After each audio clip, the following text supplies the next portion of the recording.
Thanks for watching News 12 on your side. You're watching News 12 live at 5. Continues.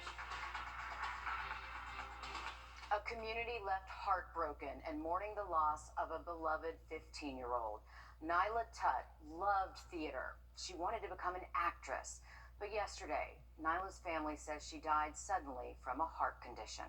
Thompson High School and the McDuffie County community are grieving this terrible loss this evening. Within the last 30 minutes, students have started decorating their spirit rock in her honor. And that's where our Sydney Hood joins us now live at 5. And Sydney, you spoke to Nyla's family today. What did they have to say?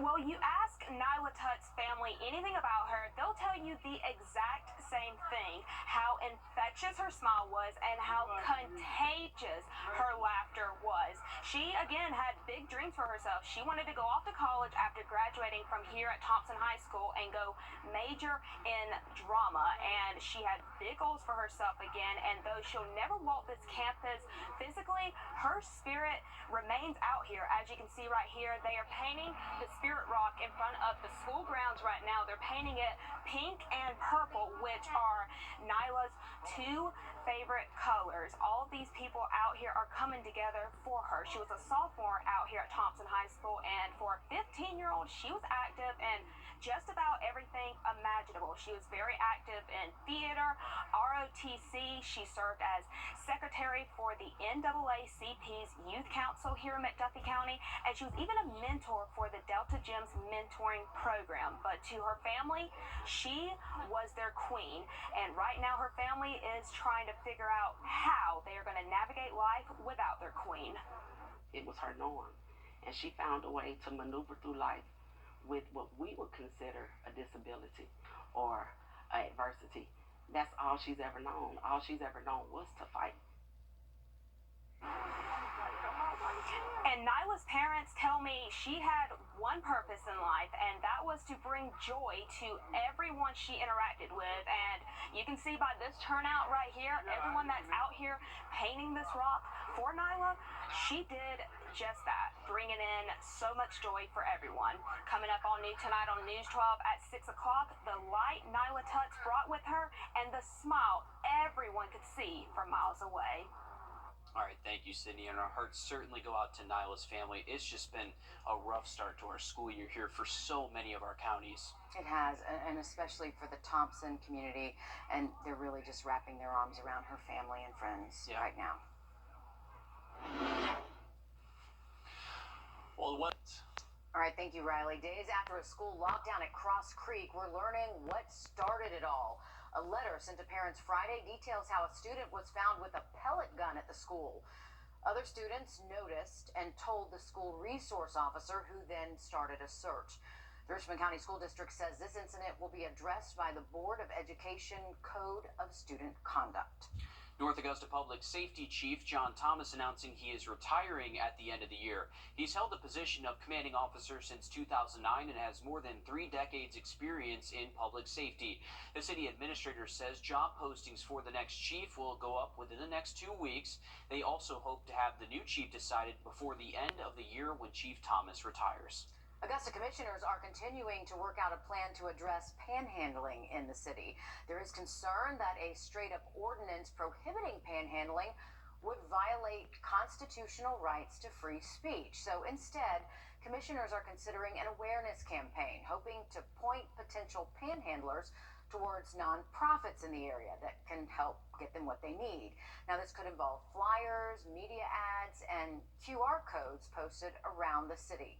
Coming up all new on News 12 at 6 o'clock, our Craig Allison will break down more on this idea, including how much all of this could cost. Wrdw celebrating their 4th anniversary today. The donut and coffee shop has a location in both Augusta and Grovetown and is also known for its apple fritters and breakfast pastries. These shows are making me so hungry at this point. But this veteran-owned business also gets a lot of love from the nearby Fort Gordon area. To help celebrate this anniversary, Beautify Augusta helped the business to get its own mural. So there's a mother with her mother cup with her 2 little babies floating on the donut. We've got a businessman represented, And then we've got a military guy represented up there as well. So there's different characters. And then the sausage guy, of course. Of course, the sausage guy there. The mural is at the Augusta Bel Air Donuts location if you would like to check it out for yourself. Pandemic-era federal relief for the childcare industry is expiring this week. It's estimated to impact tens of thousands of children in Georgia. A new report finds Georgia families spend nearly 20% of their income on childcare, and that number is likely to go up. Without federal support, the Century Foundation estimates around 940 childcare programs in Georgia will close their doors, impacting more than 81,000 children in just the Peach State alone. We're going to see increased workforce shortages across the board, not just in childcare, but in all industries, because childcare providers can't afford to pay their teachers.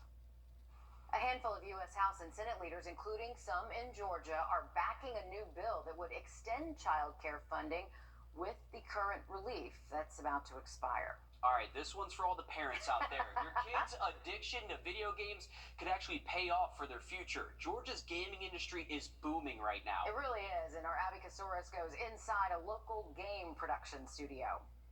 Georgia gamers like Chris Harris might not know where their games are designed, but dozens are made right here in the Peach State. It helps me cope. Like when I'm mad, I'll just get on the game. At Skillshot Media, Todd Harris is working on live stream productions and events all around the gaming and esports industry. If you haven't been paying attention, you lose the plot around. It's not just playing games, it really is a cultural phenomenon. According to the Georgia Department of Economic Development, the gaming industry invested more than $550 million in the state last year. Since implementing a tax credit, Georgia's gaming industry has grown more than 2,000%, employing more than 12,000 people across the state seeking an outlet for their creativity. Our job is making fun every day. 20 schools in Georgia added programs to train students on development and design. The average starting salary is over $87,000. This is where Harris teaches Georgia State students who get college credit. Which is awesome. And the fact that Georgia is leading the way means good job opportunities and also economic development by bringing these major events to our area. Harris is preparing for Game Week, a week-long gaming festival ending with DreamHack, an international gaming competition where people can bring their own games and compete with people from around the world.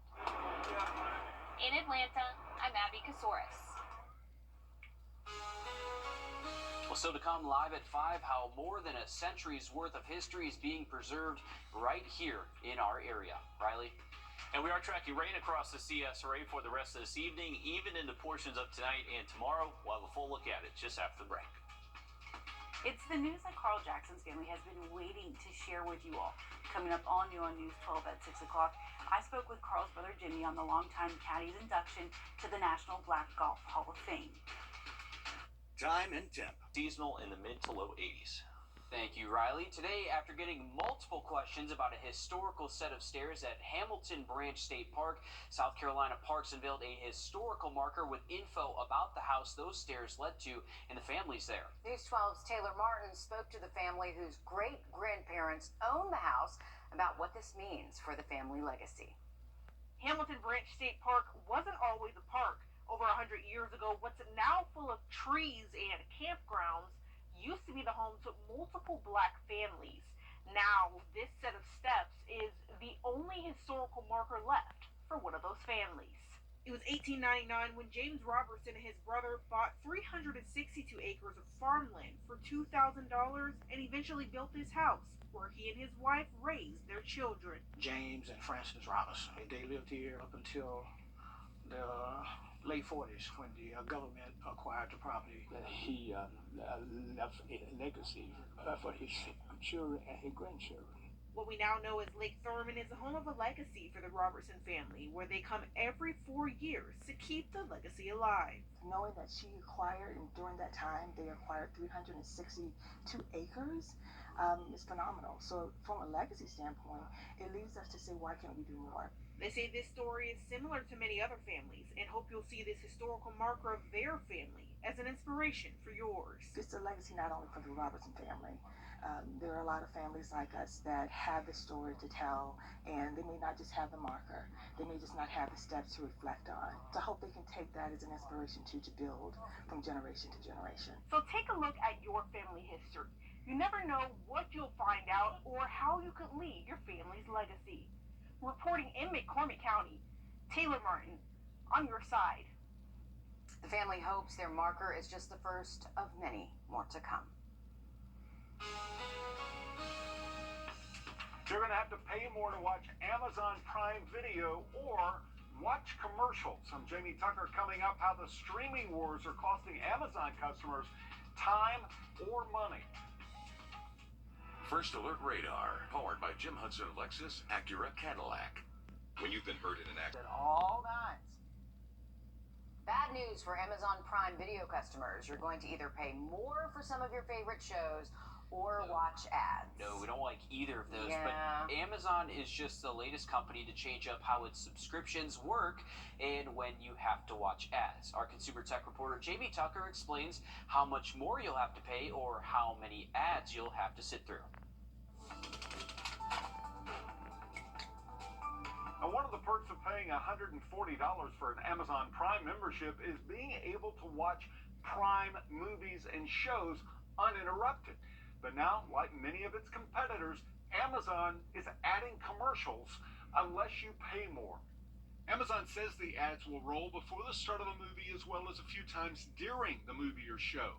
How many commercials is unclear. Amazon only saying it aims to show meaningfully fewer ads than regular TV. If it's similar to Freevee, Amazon's free ad-supported service, has about 6 minutes of commercials per hour. Hulu's ad-supported plan is similar. Watching the movie Triangle of Sadness, Hulu showed 2 minutes of non-skippable ads every 15 minutes. One problem, though, is the commercials just pop up at random times, often as actors are in mid-sentence. Amazon joins Hulu, Disney Plus, and Max that have added ad-supported tiers in recent months. Now, streaming is more expensive overall than just a few years ago. Hulu and Disney Plus will raise prices again beginning October 12th. Amazon will add ads starting early next year, or if you prefer, you can pay an extra $3 a month to skip the ads for both shows and movies. Another way to look at this is if you want Amazon Prime and uninterrupted TV like you have now, that Prime subscription is in effect $176 a year. Amazon says it's going to use the extra revenue to develop more shows and movies from its Amazon studios. That's What the Tech. I'm Jamie Tucker. Most young athletes dream about having the opportunity to play in college. For one former Grovetown basketball star, that dream is getting closer and closer by the day. And News 12 Sports Director Dan Booth joins us live now with the latest on Darion Reed's soon-to-be college decision. Between winning state with Grovetown, diversifying his skill set, playing for his travel teams, and balling out at Peach Jam, Darion Reed has put his name on the map in a big way, receiving countless college offers, and now his schools list is down to just 3. Reed's top 3 schools are the University of Georgia, Alabama, and Florida State. Before playing for Team Thad in Peach Jam this year, Reed was ranked as the number 15 overall prospect on ESPN's top 100 list for the class of 2024. Since then, the Grovetown native has climbed the list 6 spots, jumping into the top 10, making him the number 9 overall prospect in the country. Darion Reed transferred this summer and will play his senior year for Prolific Prep, a basketball academy in California. Week 6 of the high school football season was chaotic to say the least, providing so many amazing moments. Stick around because the Under the Lights top 5 plays of the week are coming your way on News 12 at 6 o'clock.